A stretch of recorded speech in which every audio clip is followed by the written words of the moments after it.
細個嘅時候咧，都會有好多 prefect 同埋呢一個班長嘅職位嘅，咁所以同埋我變咗有一個好中意去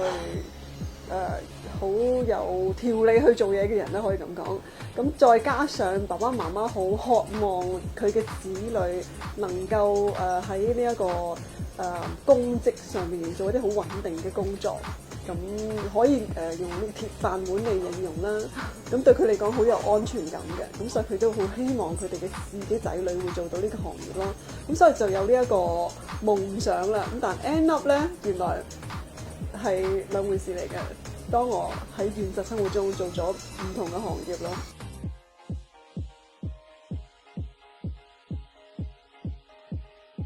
有一年暑假畢業㗎，咁姐姐其中有個姐姐就帶咗我出街玩，咁就咁啱啲朋友仔就喺模特兒公司度做booker 啦，咁就問我你會唔會咁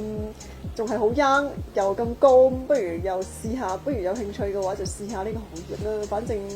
都係玩下啫，咁都玩到而家原來。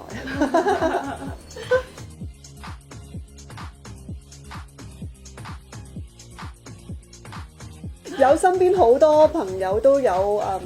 去過一啲喺街上面話你好有 potential， 就咁有興趣做模特兒啊，咁就上咗去某啲公司就收咗一大筆費用，就話係 casting 啊，甚至乎服裝費啊，咁但係原來係呃人㗎啦。咁之後就再喺啲新聞見過好多 case 俾人騙嘅新聞啦，咁就覺得好彩自己冇上當。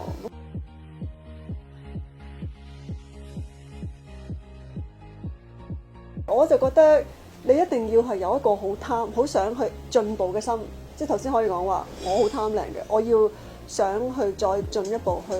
improve 自己嘅外形，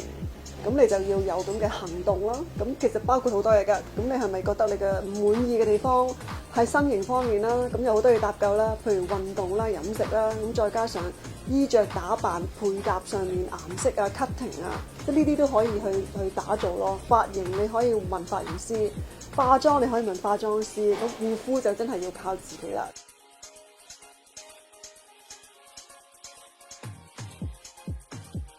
我又唔講得話咩秘笈嘅，其實我諗最緊要係